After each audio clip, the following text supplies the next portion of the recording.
செல்வம் ஒரு மனிதனுக்கு தேவைதான். ஆனால் அதுவே அவன் உயிர் மூச்சாக மாறிவிடக்கூடாது. நாம் செல்வத்துக்கு எஜமானாக இருக்க வேண்டும். செல்வம் நமக்கு எஜமானாக அல்ல. நமக்கு கொடுக்கப்பட்டிருக்கும் செல்வம் மற்றொருவருக்கு பகிர்ந்தளிக்க என்று நினையுங்கள். அந்த நினைப்பே சந்தோஷம் தரும். கொடுக்கும்போது ஏற்படும் சந்தோஷம் மிக அருமையானது. பணங்களை கட்டி வைக்க அல்ல, பிறருக்கு கொடுத்து அவர்கள் பசி தீர்த்து, குறை தீர்த்து, ஏழை எளியோரை தூக்கிவிட்டு வாழ்வோம். இறைக்கும் கிணறுதான் ஊறும்.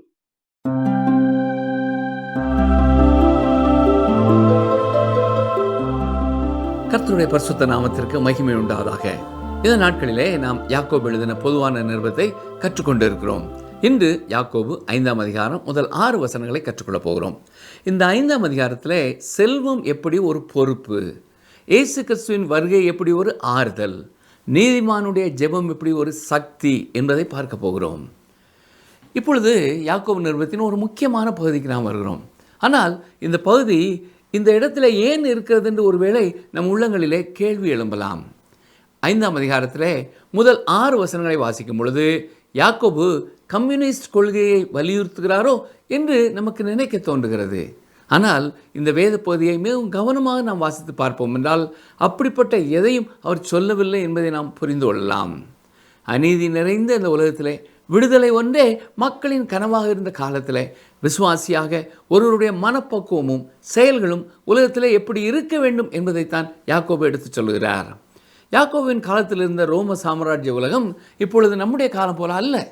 மக்களுடைய வாழ்க்கை நடைமுறையே மிகவும் வித்தியாசமானதாக இருந்தது. அந்த நாட்களில் அதிகமான விசுவாசிகள் ஏழை எளிய மக்களாகவே இருந்தார்கள். அடிமைத்தனத்தின் பின்னணியத்தில் இருந்தவர்களே பலர் கிறிஸ்துவை ஏற்றுக்கொண்டார்கள். அவர்களுக்கென்று பெரிய பேராலயம் எதுவும் இல்லை. இந்த காலத்து திருச்சபைகளைப் போல ஒவ்வொருவரும் தங்களுக்கான ஒரு சொந்த ராஜ்யத்தை கட்டி கொண்டு இருக்கவில்லை. இந்த வேத பகுதியை நாம் வாசித்து பார்க்கும் பொழுது யாக்கோபு செல்வத்தை வெறுக்கிறார் அல்லது சபிக்கிறார் என்று நாம் நினைக்கக்கூடாது. செல்வத்தில் எந்த ஒழுக்கக்கேடும் இல்லை, அல்லது அது ஒழுக்கமானதும் இல்லை. பணத்திற்கும் ஒழுக்கத்திற்கும் தொடர்பு இல்லை. வேத புத்தகம் உண்மையாகவே பணம் தவறு என்று ஒரு இடத்திலும் சொல்லவில்லை. பலருடைய எண்ணத்திலே பணமே பாவம் என்ற எண்ணம் இருக்கிறது. பணத்தை குறித்து வேதம் சொல்லும் ஒரு முக்கியமான சத்தியம், பண ஆசை எல்லா தீமைக்கும் வேறாய் இருக்கிறது. பணத்தில் எந்த தீமையும் இல்லை. தீமை ஆண்கள் பெண்களுடைய இருதயத்தில் தான் இருக்கிறது. யாக்கோபு மக்கள் வைத்திருந்த செல்வத்துக்காக அவர்களை கண்டிக்கவில்லை. அவர்களுக்கும் அவர்கள் செல்வத்துக்கும் இருந்த தவறான உறவைத்தான் யாக்கோபு கண்டிக்கிறார். செல்வந்தர்கள் எப்படி தங்கள் செல்வத்தை பெற்றுக்கொள்கிறார்கள் என்பதை குறித்தும் அதை எப்படி அவர்கள் பயன்படுத்தினார்கள் என்பதை குறித்தும் அவர் அவர்களை கடிந்து கொள்கிறார். ஆண்டவராய் இயேசு கிறிஸ்துவும் பணத்தை குறித்தும் செல்வத்தை குறித்தும் பல காரியங்களை சொல்லியிருக்கிறார். யாக்கோபு சொல்வதை நாம் தெளிவாக புரிந்து கொள்ள வேண்டும் என்றால் இயேசு கிறிஸ்து சொன்ன 3 உவமைகளை நாம் சரியாக புரிந்து கொள்ள வேண்டும். லூக்கா எழுதின சுவிசேஷம் 16ஆம் அதிகாரம் 19 முதல் 31ஆம் வசனம் வரை உள்ள பகுதியிலே லாசரு எனும் ஒரு ஏழை குறித்தும் செல்வந்தனான ஒரு மனிதனை குறித்தும் இயேசு கூறினார். இயேசு கிறிஸ்து இதை சொல்லும் விதத்திலே நாம் கவனம் செலுத்தினால் இது உண்மையான ஒரு சரித்திரம் என்பதை நாம் புரிந்து கொள்ளலாம். அந்த ஓமை மூலமாய் இயேசு கற்றுக் கொடுக்கும் சத்தியம் எப்படி அந்த செல்வந்தன் தன் பணத்தை செலவு செய்தான் என்பதை குறித்ததுதான். தனக்கு கிடைத்த செல்வத்தை தானே அனுபவித்தான். சுவாரஸ்யமான ஒரு காரியம் என்னவென்றால் அந்த ஏழை பிச்சைக்காரன் லாசரு இந்த செல்வந்தனின் வீட்டு வாசலிலே வைக்கப்பட்டிருக்கிறான். யார் அவனை கொண்டு போய் அங்கே வைத்தது அது நமக்கு தெரியவில்லை. ஆனால் லாசருவுக்கு பொறுப்பு அந்த செல்வந்தன் தான். அந்த செல்வந்தனின் மேஜையிலிருந்து கீழே விழும் துணிக்கைகளை லாசரு பயன்படுத்தினான். வருமான வரி என்று ஒன்று அந்த நாட்களிலே இருந்திருக்கும் என்றால் லாசருவுக்கு கொடுத்த அந்த மீதி உணவையும் வருமான வரியிலே கழித்திருப்பான். அங்கே அந்த லாசருவின் பருக்களை நாய்கள் நக்கிட்டு என்று வாசிக்கிறோம். இந்த லாசருவுக்கு வர வேண்டிய வருமானத்தையும் சேர்த்து இந்த செல்வந்தன் சுருட்டியதால் அவன் அவ்வளவு செல்வம் பெற்றவனாய் இருந்திருக்க வாய்ப்பு இருக்கிறது. இந்த எண்ணம் உங்களுக்கு எங்கிருந்து வந்தது என்று ஒருவேளை நீங்கள் கேட்கலாம். இந்த 2 பேரும் மரணத்திற்கு பின் எங்கே சென்றார்கள்? லாசரு ஆபிரகாமின் மடிக்கு சென்றான், அந்த செல்வந்தன் நரகத்திற்கு சென்றான். இந்த இருவருடைய வாழ்க்கையையும் தேவன் எப்படி நியாயம் தீர்த்தார் என்பதை இது நமக்கு காட்டுகிறது.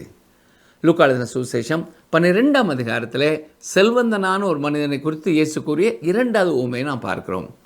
இங்கே இந்த மனிதன் தான் பெரிய களஞ்சியத்தை கட்டியவன். சரியாக சொல்ல வேண்டுமென்றால் அவற்றை கட்ட திட்டமிட்டிருந்தான். ஆனால் அவன் இறந்ததால் அவன் களஞ்சியங்களை கட்டவில்லை. கர்த்தராகிய இயேசு கிறிஸ்து அந்த மனிதன் பணக்காரனாக இருப்பதற்காக அவனை கண்டனம் செய்யவில்லை. அவர் அதை சொன்ன பொழுது அதை ஒரு உண்மையாகவே கூறினார். பாருங்கள், வெளிப்புற தோற்றங்களுக்கு அந்த மனிதன் ஒரு நல்ல மனிதன், நேர்மையான குடிமகன். ஆனால் அவன் தன் பணத்தை தனக்கெனவே சேகரித்தான். அவன் தன் முதுமையிலே அதை கொண்டு வாழ நினைத்தான். நித்தியத்தை பற்றி அவன் சிந்திக்கவே இல்லை. கர்த்தராகிய இயேசு அவனை ஒரு முட்டாள் என்று அழைத்தார். உண்மையிலே அவன் பேராசை கொண்டவன், அவன் சுயநலவாதி. அவன் தன் பணத்தை தனக்காகவே சேமித்து வைத்தான். அது ஒரு வகையான சிலை வழிபாடு என்று கூட சொல்லலாம். கடவுளுடைய வார்த்தையிலே பேராசை என்பது உருவ வழிபாடு என்று நமக்கு சொல்லப்பட்டிருக்கிறது. அது பொருட்களை வணங்குதல். ஆனால் உங்களை நீங்களே வணங்கும் பொழுது அது சுயநலம் என்று அழைக்கப்படுகிறது. இந்த காரியத்தை இன்றும் நாம் மிக அதிகமாக இந்த உலகத்திலே காண முடியும். உண்மையிலே அது ஒரு கிறிஸ்தவ நல்லொழுக்கமாக கூட தவறாக கற்பிக்கப்படுகிறது. நாம் நம்மை பற்றி மிகுந்த மரியாதையும் நம்மீது மிகுந்த நம்பிக்கையும் கொண்டிருக்க வேண்டும் என்று நமக்கு சொல்லப்படுகிறது.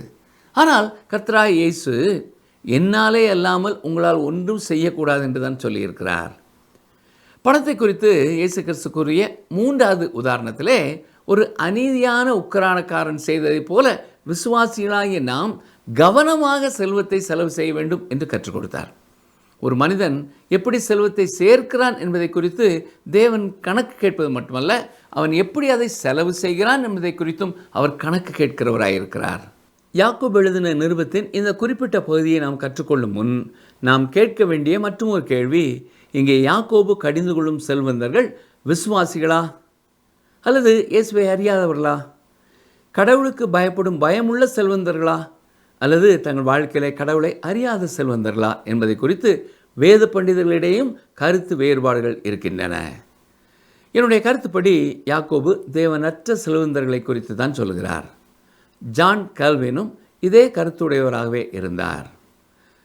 அவருடைய கருத்துப்படி இந்த 6 வசனங்களும் ஒரு அறிவுரை அல்ல, ஒரு கண்டனம். அதில் யாக்கோபு அவர்கள் என்ன செய்ய வேண்டும் என்று அதிகம் வலியுறுத்தவில்லை, அவர்களுக்கு என்ன செய்யப்படும் என்பதை குறித்து தான் முன்னறிவிக்கிறார். இதனால் புதிய விசுவாசிகள் தங்களுக்கு அடக்குமுறைகளின் கீழ் அதிக பொறுமையுடன் இருக்க ஊக்குவிக்கப்படுவார்கள். ஏனெனில் அப்போஸ்தலன் அதை தெளிவாக யூகிக்கிறார் என்பது கால்வினின் தீர்ப்பு. இவ்வளவு நேரம் விசுவாசிகளுக்கு பேசிக் கொண்டிருந்த யாக்கோபு ஏன் திடீரென்று விசுவாசத்திற்குள் வராதவர்களிடத்தில் பேசினார்? நன்றாக கவனிங்கள். அவர் தொடர்ந்து கர்த்தரை அறிந்தவர்களிடத்தில் பேசுகிறார். அது எப்படி என்று கேட்கிறீர்களா? கர்த்தரை அறியாதவர்களிடத்தில் பேசினாலும் கர்த்தரை அறிந்தவர்களையும் மனதிலே கொண்டு தான் பேசுகிறார். ஏனென்றால் கர்த்தரை அறியாத ஒரு உலகத்திலே அவர்கள் வாழ்கிறார்கள். அங்கு தேவ பக்தியற்ற பணக்காரர்கள் அவர்கள் மீது சில துன்பங்களை சுமத்தி அவர்களை பயன்படுத்தி கொள்வார்கள் என்றும் அவர்கள் இந்த பொல்லாத பணக்காரர்களின் தயவிலே இருப்பார்கள் என்றும் கூறுகிறார். உலகத்தில் உங்களுக்கு உபத்திரவம் உண்டு, ஆனால் திடன் கொள்ளுங்கள், நான் உலகத்தை ஜெயித்தேன் என்று யோவான் 16:33 கர்த்தராகிய இயேசு கிறிஸ்து கூறியிருக்கிறார். இந்த சூழ்நிலையிலே தேவனுடைய பிள்ளைகள் பொறுமை உள்ளவர்களாக இருக்க வேண்டும். தேவனற்றவர்களிடத்திலே தேவன் நிச்சயமாய் இப்பொழுது இல்லாவிட்டாலும் நித்தியத்திலே செயல்படுவார் என்பதை அவர்கள் அறிந்திருக்க வேண்டும். இதைத்தான் 6ஆம் வசனத்திலே மிக தெளிவாய் அவர் எழுதியிருக்கிறார். கவனியங்கள், வாசிக்கிறேன். யாக்கோபு 5ஆம் அதிகாரம் 6ஆம் வசனம். நீதிமானை நீங்கள் ஆக்கணிக்குள்ளாக தீர்த்து கொலை செய்தீர்கள், அவன் உங்களோட எதிர்த்து நிற்கவில்லை. ஆனால் தேவன் அதை அனுமதித்திருக்கிறார். அதை குறித்து அவர் எதுவும் செய்யவில்லை என்பது போல தெரிகிறது. ஆனால் முடிவிலே தேவன் அவர்களை நியாயம் தீர்ப்பார். இதை குறித்து ஒருவர் கூறும் பொழுது, நான் நரகத்திற்கு சென்றாலும் ஒரு ஏழையாக செல்வேனே தவிர செல்வந்தனாய் செல்ல மாட்டேன் என்று கூறியிருக்கிறார். அதே மனிதர், நான் அப்படி அங்கே செல்லப் போவதில்லை, ஏனென்றால் இயேசு கிறிஸ்து எனக்காக மரித்திருக்கிறார், அவர் தந்திருக்கிற நித்திய ஜீவனாய பரிசை நான் பெற்றிருக்கிறேன் என்றும் உறுதியாய் கூறியிருக்கிறார். தாவீது அரசனுடைய வாழ்க்கையிலையும் அவருடைய எண்ணம் துன்மார்க்கர் எப்படி செழிக்கிறார்கள் என்பதை குறித்ததாகவே இருந்தது. கவனியங்கள், வாசிக்கிறேன். சங்கீதம் 37, 35, 36 வசனங்கள். கொடிய பலவந்தனான ஒரு துன்மார்க்கனை கண்டேன், அவன் தனக்கேற்ற நிலத்தில் முளைத்திருக்கிற பச்சை மரத்தை போல் தழைத்தவனாய் இருந்தான். ஆனாலும் அவன் ஒளிந்து போனான், பாருங்கள், அவன் இல்லை, அவனை தேடினேன், அவன் காணப்படவில்லை. இந்த சங்கீதத்தின் முன்பகுதியிலே யாக்கோபு கொடுக்கும் அதே ஆலோசனையை கொடுக்கிறார். கவனியங்கள், வாசிக்கிறேன். சங்கீதம் 37:7. கர்த்தரை நோக்கி அமர்ந்து அவருக்கு காத்திரு, காரிய சித்தியுள்ளவன் மேலும் தீவினைகளை செய்கிற மனுஷன் மேலும் எரிச்சலாகாதே. இதுவும் மிக அற்புதமான வார்த்தைகள். இதுவும் தேவனை அறியாத செல்வந்தர்களை குறித்து பேசுகிறது. தாவீது தேவாலயத்தினுள்ளே சென்று நிச்சயம் கர்த்தர் இந்த ஜனங்களோடு செயல்படுவார் என்பதை குறித்து அறிந்து கொள்ளும் வரை குழப்பத்துடன் தான் இருந்தார். சரி, இப்பொழுது நாம் யாக்கோபு 5ஆம் அதிகாரம் முதல் வசனத்தை பார்ப்போம். ஐஸ்வர்யவான்களே கேளுங்கள், உங்கள் மேல் வரும் நிர்பந்தங்களை நிமித்தம் அலறி அழுங்கள். யாக்கோபு அவர் காலத்திலே வாழ்ந்த தேவனை அறியாத செல்வந்தர்களை குறித்து பேசுகிறாரா அல்லது எதிர்காலத்தை குறித்து அவர் பேசுகிறாரா? அவர்கள் காலத்திலே வாழும் செல்வந்தர்களுக்குத்தான் ஒரு எச்சரிப்பு கொடுக்கிறார். இந்த எச்சரிப்பு எக்காலத்திற்கும் பொருந்தும். குறிப்பாய் நாம் வாழும் இந்த காலத்திற்கும் பொருத்தமானது என்பதை புரிந்து கொள்ள வேண்டும். யாக்கோபு தனது நிருபத்தை கிறிஸ்துவுக்கு பின் 45 முதல் 50வது ஆண்டுக்குள்ளே எழுதியிருக்க வேண்டும். இதைத்தான் நாம் விசுவாசிக்கிறோம். சிலர் கிறிஸ்துவுக்கு பின் 60வது ஆண்டிலே எழுதப்பட்டது என்று சொல்கிறார்கள். எந்த காலகட்டத்திலே அது எழுதப்பட்டிருந்தாலும் எருசலேமின் அழிவு கிறிஸ்துவுக்கு பின் 70வது ஆண்டிலே நடைபெற்றது. ரோம் நகரத்தைச் சேர்ந்த தீத்துராயன் வந்து எருசலேமை அழித்தான். அந்த அளவு அதற்கு முன் ஒருபொழுதும் அது அவ்வாறு அழிக்கப்படவில்லை. அவன் கிறிஸ்தவர்களையும் வெறுத்தான், யூதர்களையும் வெறுத்தான். அந்த இரு கூட்ட மக்களும் அந்த பட்டணத்திலே வாழ்ந்து கொண்டிருந்தார்கள். அவன் அப்படி வந்து சென்ற பின் யூத செல்வந்தர்கள் யாரும் அங்கே இல்லை. ஒன்று அவர்கள் கொலை செய்யப்பட்டு விட்டார்கள் அல்லது அடிமைகளாய் பிடித்து செல்லப்பட்டு விட்டார்கள். அவருடைய செல்வம் எல்லாம் அழிக்கப்பட்டது அல்லது எல்லாம் எடுத்து செல்லப்பட்டு விட்டது. இப்படி வரப்போகிற அழிவை குறித்து தான் யாக்கோபு தெளிவாய் கூறியிருக்கிறார். ஆண்டவராய் இயேசு கிறிஸ்துவும் தனது சீடர்களுக்கு கொடுத்த எச்சரிப்பும் இந்த அழிவை குறித்த எச்சரிப்பு தான். கவனிங்கள், வாசிக்கிறேன். லூக்கா 21ஆம் அதிகாரம் 20ஆம் வசனம். எருசலேம் சேனைகளால் சூழப்பட்டிருப்பதை நீங்கள் காணும்போது அதன் அழிவு சமீபமாயிற்றென்று அறியுங்கள். கிறிஸ்துவுக்கு பின் 70வது ஆண்டிலே இது நிறைவேறியது. சரி, யாக்கோபு 5ஆம் அதிகாரம் 2ஆம் வசனம். உங்கள் ஐஸ்வர்யம் அழிந்து உங்கள் வஸ்திரங்கள் பொட்டரித்து போயின. இயேசு கிறிஸ்துவின் 2வது வருகையின் கண்ணோட்டத்திலே உலகத்தின் எல்லா செல்வங்களும் ஒன்றுமில்லாமல் போகும் என்று எச்சரிக்கப்படுகிறார்கள். அந்த காலத்திலே வாழ்ந்த செல்வந்தர்களுக்கு இது எத்தனை உற்சாகமான வார்த்தைகள் இல்லையோ, அதுபோல இப்பொழுது உள்ள செல்வந்தர்களுக்கும் இது உற்சாகமான ஒரு வார்த்தை அல்ல. செல்வந்தர்கள் தங்கள் எதிர்காலம் நிலையானது அல்ல என்பதை அறிந்திருந்தார்கள். இன்றும் பல செல்வந்தர்கள் அதை உணர்ந்தவர்களாகவே இருக்கிறார்கள். அவர்கள் எப்பொழுதும் பயப்படுகிறவர்களாகவும் வியாபாரம் தோல்வி அடைந்து விடுமோ என்ற எண்ணம் உள்ளவர்களாகவும் பஞ்சம் வரப்போகிறது அல்லது பணம் வீக்கம் வரப்போகிறது என்பதை எண்ணியவர்களாகவே இருக்கிறார்கள். மற்றவர்களின் செல்வத்தை கொள்ளையடித்து சேர்த்தவர்கள் ஒவ்வொருவருடைய பயமும் இதுவாகவே இருக்கிறது. எப்பொழுதும் நல்ல வருடங்களும் இருக்கும், கெட்ட வருடங்களும் இருக்கும். 1930களின் முற்பகுதியிலே ஏற்பட்ட பொருளாதார வீழ்ச்சி காலம் சிலருக்கு நினைவில் இருக்கலாம். சிலர் அதை குறித்து வாசித்திருக்கலாம். அப்பொழுது கோடீஸ்வரர்கள் வானளாவிய கட்டிடங்களின் ஜன்னலிலிருந்து குதித்து தற்கொலை செய்து கொண்டார்கள். மேலும் பல பணக்காரர்கள் ஒரே இரவிலே ஏழைகளாக மாறினார்கள். சில முன்னாள் கோடீஸ்வரர்கள் தெருமூலையிலே பழங்களை விற்று பிழைக்க வந்தார்கள். மேலும் தங்க முலாம் பூசப்பட்ட பங்குகள் மற்றும் பாதுகாப்பு வைப்பு பெட்டிகளிலே வைக்கப்பட்டிருந்த பத்திரங்கள் எல்லாம் தங்கள் மதிப்பை இழந்து போயின. யாக்கோபு 5ஆம் அதிகாரம் 3ஆம் வசனம் பாருங்கள். உங்கள் பொன்னும் வெள்ளியும் துரு பிடித்தது, அவைகளில் உள்ள துரு உங்களுக்கு விரோதமாக சாட்சியாயிருந்து அக்கினியைப் போல உங்கள் மாம்சத்தை தின்னும். கடைசி நாட்களிலே பொக்கிஷத்தை சேர்த்தீர்கள். உங்கள் பொன்னும் வெள்ளியும் துருப்பிடிக்கப் போகிறது, நீங்களும் அழிந்து போகப் போகிறீர்கள். அது தெரியுமா என்று யாக்கோபு கேட்கிறார். இயேசு கிறிஸ்து கொடுத்த 2 உவமைகளிலே அவர்களுக்கு எதிராக வந்த தேவனுடைய நியாய தீர்ப்பை போல தேவனற்ற செல்வந்தரின் மேலும் வரப்போகிறது. மரணம் வரும்பொழுது நிச்சயம் அது அவர்களை அவருடைய செல்வத்திலிருந்து பிரிக்கிறது. பெரிய செல்வந்தர் ஒருவர் மரண தருவாயிலே இருந்தார். குடும்ப வைத்தியரும் குடும்ப வக்கீலும் வரவழைக்கப்பட்டிருந்தார்கள். அவர்கள் 2 பேர் மட்டும் படுக்கையில் இருந்த செல்வந்தர் அருகிலே நீண்ட நேரம் உட்கார்ந்திருந்தார்கள். சில நிமிடங்கள் கழித்து அவர் மரித்து போய்விட்டார். வைத்தியரும் வக்கீலும் வெளியே வந்த பொழுது வெளியே இருந்த குடும்ப அங்கத்தினரிலே கொஞ்சம் தைரியம் உள்ள ஒரு மனிதன் வெளியே வந்த வக்கீலை பார்த்து, ஐயா, அவர் எவ்வளவு வைத்து சென்றிருக்கிறார் என்று கேட்டார். அதற்கு அந்த வக்கீல், அவர் எதையுமே கொண்டு போகவில்லை, எல்லாவற்றையும் விட்டுவிட்டு தான் போய்விட்டார் என்று கூறினார். கடவுளற்ற பணக்காரர்கள் தங்கள் பணத்தை பதுக்கி வைத்திருப்பதை யாக்கோபு கண்டிக்கிறார். தங்கமும் வெள்ளியும் துருப்பிடிக்கின்றன, அது இன்று விலை ஏற்றம் அடையும், நாளை விலை குறையும். ஒரு மனிதன் 1 கோடி சம்பாதிக்கும் போது அவன் அதிலே திருப்தி அடைவதில்லை. அவன் 2 கோடி சம்பாதிக்க விரும்புகிறான். அது கடல் நீரை குடிப்பது போன்றது. நீங்கள் எவ்வளவு அதிகமாக குடிக்கிறீர்களோ அவ்வளவு அதிகமாக தாகம் எடுக்கும். பணக்காரர்கள் தொடர்ந்து கோடிக்கணக்கில் சம்பாதிக்கிறார்கள், ஆனால் அது அவர்களுக்கு எந்த நன்மையையும் செய்யாது. பிரசித்தி பெற்ற 2 செல்வந்தர்களை குறித்த ஊமைகளை சொல்கிறேன், கவனியுங்கள். ஒருவர் தனது முதிர் வயதில் மிகவும் சுகவீனம் அடைந்து அவருடைய செல்வம் அவருக்கு உதவி செய்ய முடியாமல் போனபோது அந்த செல்வந்தர் பத்திரிகையாளர்களுக்கு கொடுத்த பேட்டியிலே கூறியது என்ன தெரியுமா? நான் எல்லா செல்வங்களையும் பெற்றேன், ஆனால் மகிழ்ச்சியான குடும்ப வாழ்க்கையை இழந்தேன் என்று சொல்லியிருக்கிறார். கடவுள் செல்வத்தை குவித்து வைப்பதற்காக அல்ல, பகிர்ந்து அளிக்கவே கொடுத்திருக்கிறார். இயேசு கூறிய ஊமையிலே வரும் பணக்காரன் தனது தானியங்களை சேமித்து வைப்பதற்காக பெரிய களஞ்சியங்களை கட்ட திட்டமிட்டான்.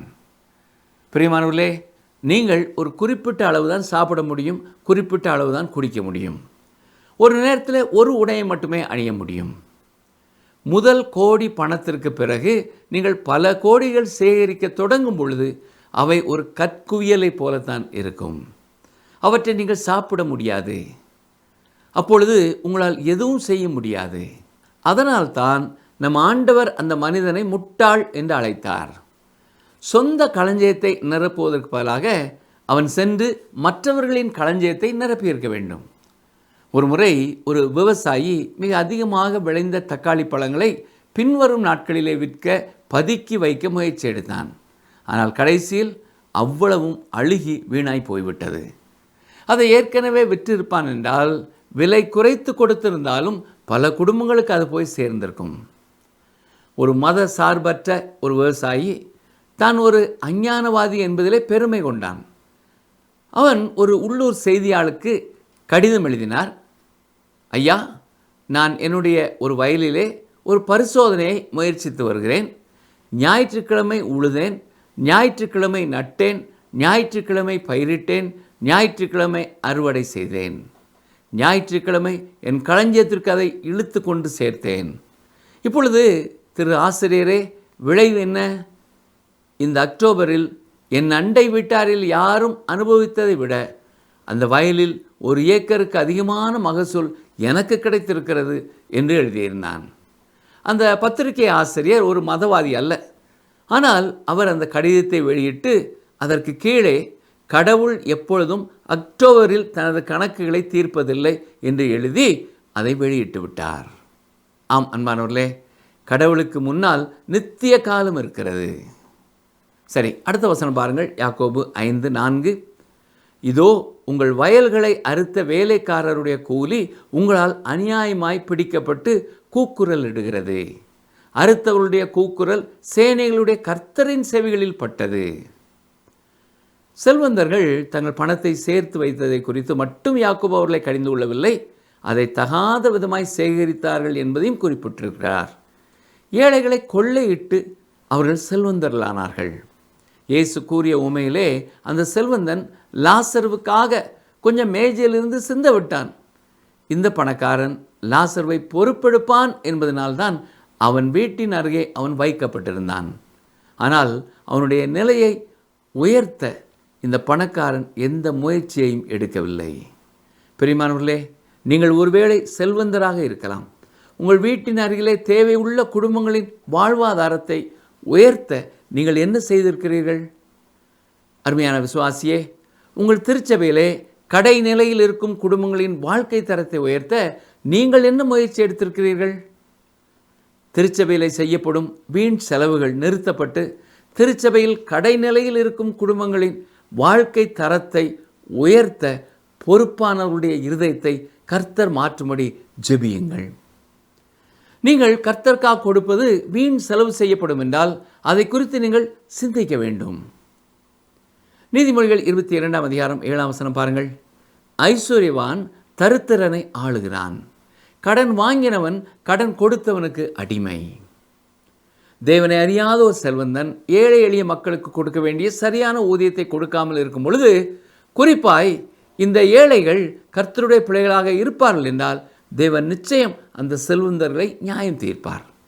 ஒருவேளை தேவன் இப்பொழுது எதையும் செய்தது போல தெரியாது, ஆனால் எதிர்காலத்திலே அவர்களுக்கான நியாய தீர்ப்பு நிச்சயமாய் வரும். தங்களுக்கு கீழே இருப்பவர்களை மிதித்து மேலே சென்று செல்வம் சேர்ப்பவர்களை கர்த்தர் நிச்சயம் கணக்கு கேட்பார். செல்வந்தர்களுக்கு இது ஒரு எச்சரிப்பு. பெரிய தொழிற்சங்கங்களுக்கும் தொழிலாளர் கழகங்களுக்கும் பெரிய திருச்சபைகளுக்கும் இதுதான் தேவனுடைய வார்த்தை கொடுக்கும் எச்சரிப்பு. அவர்கள் எப்படி செல்வம் சேர்க்கிறார்கள், எப்படி செலவு செய்கிறார்கள் என்பதை குறித்து தேவனுடைய நியாய தீர்ப்பு நிச்சயம் அவர்களுக்கு உண்டு. சரி, யாக்கோபு 5 அதிகாரம் 5 பாருங்கள். பூமியிலே நீங்கள் சம்பரமுமாய் வாழ்ந்து சுகபோகத்தில் உழண்டீர்கள், கொளுத்தவைகளை அடிக்கும் நாளில் நடக்கிறது போல உங்கள் இருதயங்களை போஷித்தீர்கள்.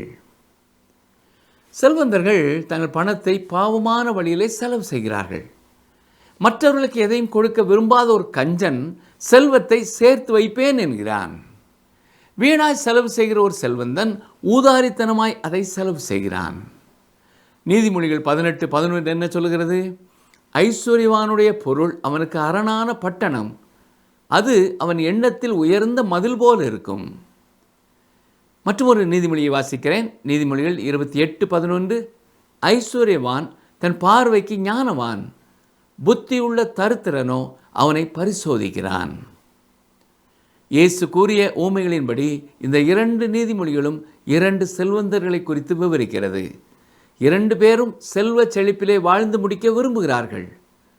ஒருவன் அனைத்தையும் சேமித்து வைக்க விரும்புகிறான், வயதான காலத்திலே அதை செலவழிக்க திட்டமிடுகிறான். அடுத்தவன் தன் வீட்டின் முன்னாலே ஒரு ஏழை தேவையோடு இருக்கும் பொழுது தன் செல்வ செழிப்பிலே வாழ்ந்து முடிக்கிறான். இந்த உலக வாழ்க்கைக்காக மட்டும் நீங்கள் வாழ்ந்து கொண்டிருப்பீர்கள் என்றால் நீங்கள் ஒரு முட்டாள் என்று தேவன் சொல்கிறார். யாக்கோபு 5 அதிகாரம் 6 பாருங்கள். நீதிமானை நீங்கள் ஆக்கணைக்குள்ளாக தீர்த்து கொலை செய்தீர்கள், அவன் உங்களோட எதிர்த்து நிற்கவில்லை. இன்றும் மேல்மட்டத்தில் இருக்கிறவர்கள் நம்முடைய பொருளாதாரத்தை பாதிக்கும் அளவு செயல்படுவதை நாம் கவனிக்கலாம். பேச உரிமை இருக்கிறது என்பதனாலே பல ஊடகங்கள் வாயிலாக பேசி பேசி மக்களை மூளை செலவை செய்வதும் அவர்கள் சிந்தனையையே மாற்றுவதும் இன்று சர்வ சாதாரணமாகிவிட்டது. நீதிமான்களை, ஏழை எளிய மக்களை மேல்மட்டத்தில் இருக்கிறவர்கள் ஆக்கணைக்குள்ளாக தீர்த்து கொலை செய்வது சாதாரணமாய் நடைபெறுகிறது. அதை செய்தவர்கள் எப்படியும் தப்பிக்கொள்கிறார்கள். எனவே தான் சங்கீதக்காரன் இதை குறித்து சொல்லும் பொழுது சங்கீதம் 37:35 கொடிய பலவந்தனான ஒரு துன்மார்க்கனை கண்டேன், அவன் தனக்கேற்ற நிலத்தில் முளைத்திருக்கிற பச்சை மரத்தை போல் தழைத்தவனாய் இருந்தான் என்று வேதனைப்படுகிறார். ஆனால் நான் என்ன செய்தாலும் உடனே தண்டிக்கப்படுகிறேனே என்று வருத்தப்படுகிறார். துன்மார்க்கரை தேவன் உடனுக்குடன் நியாயம் தீர்ப்பதில்லை, ஆனால் இறுதியாக அவனும் நியாயம் தீர்க்கப்படுகிறான். செல்வம் மனுக்குலத்திற்கு மகிழ்ச்சி கொண்டு வந்ததில்லை. கிறிஸ்துவை அறிந்த விசுவாசியான ஒரு செல்வந்தனுக்கு தேவன் ஒரு பாடத்தை கற்றுக் கொடுக்கிறார். உங்கள் வங்கி கணக்கு எவ்வளவு பெரிதாக இருக்கிறது? ஆண்டவராய் இயேசு கிறிஸ்து இப்பொழுது வருவார் என்றால் உங்களுடைய பாதுகாப்பு பெட்டகம் முழுவதையும் அவர் பார்ப்பதை நீங்கள் விரும்புகிறீர்களா? ஒரு நாள் அவர் அதை செய்ய போகிறார். உங்களுக்கு தேவன் தந்திருக்கிற செல்வத்தை எல்லாம் இப்பொழுது நீங்கள் எப்படி செலவு செய்து கொண்டிருக்கிறீர்கள்? உங்களுக்கு, உங்கள் பிள்ளைகளுக்கு, உங்கள் பேர பிள்ளைகளுக்கு என்று மட்டும் நீங்கள் செலவு செய்து கொண்டிருக்கிறீர்களா? அல்லது உங்கள் அருகிலே உள்ள கீழ் நிலையில் இருக்கிற பல குடும்பங்களை, அவருடைய வாழ்வாதாரத்தை தூக்கி நிறுத்தி இருக்கிறீர்களா? கொஞ்சம் யோசித்து பாருங்கள். நீதிமொழிகள் 30:8-9 பாருங்கள்.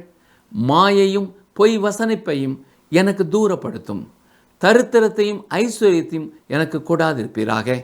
நான் பரிபூரணம் அடைகிறதுனால் மறுதலித்து கர்த்தர் யார் என்று சொல்லாதபடிக்கும், தரித்திரப்படுகிறதுனால் திருடி என் தேவனுடைய நாமத்தை வீணிலே வழங்காதபடிக்கும் என் பழியை எனக்கு அளந்து என்னை போஷித்தருளும். கர்த்தர் யார் என்று சொல்லாதபடிக்கும், தரித்திரப்படுகிறதுனால் திருடி என் தேவனுடைய நாமத்தை வீணிலே வழங்காதபடிக்கும் என் படியை எனக்கு அளந்து என்னை போஷித்தருளும். இந்த நாளிலே நாம் சிந்தித்ததை நம் மனதிலே கொண்டு வருவோம். தேவன் நமக்கு தந்திருக்கிற செல்வத்தை கொண்டு நாம் பெருமையோடு வாழ்ந்து கொண்டிருக்கிறோமா? அல்லது ஒவ்வொரு ஆண்டும் அல்லது ஒவ்வொரு மாதமும் எண்ணற்ற குடும்பங்கள் வாழ்க்கையிலே முன்வர திட்டங்களை வகுத்து செயல்பட்டு கொண்டிருக்கிறோமா? நாம் எவ்வளவோ பொருளீட்டி இருந்தாலும் இந்த உலகத்தில் இருந்து நாம் எதையும் கொண்டு செல்ல முடியாது. எனவே தேவை உள்ளவர்களுக்கும் கர்த்தருடைய ஊழியங்களுக்கும் உள்ளத்தின் ஆழத்திலிருந்து உற்சாகமாய் கொடுத்து கர்த்தருடைய ஆசீர்வாதத்தை நிறைவாய் பெற்றுக்கொள்ள கர்த்தர் தாமே உங்களுக்கும் உங்கள் சந்ததியினருக்கும் கிருபை செய்வாராக. ஆமென்.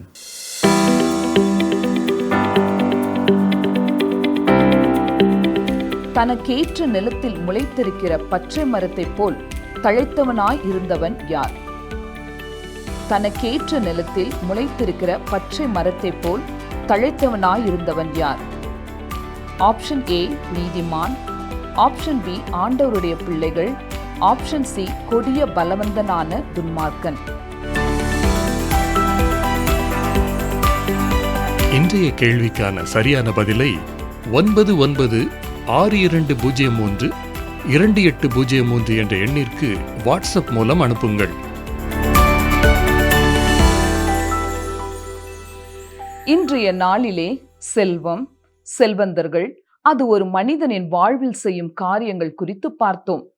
ஏழைகளுக்காக இறங்கும் தேவன் உங்களோடு பேசி உங்களை உற்சாகப்படுத்தியிருப்பார் என்று நம்புகிறோம்.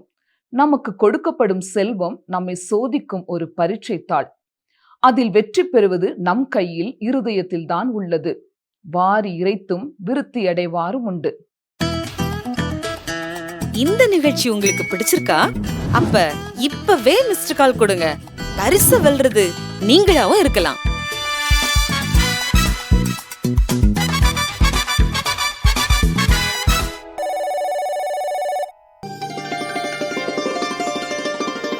உன் காலை தள்ளாட ஒட்டார், உன்னை காக்கிறவர் உறங்கார். சங்கீதம் 121:3.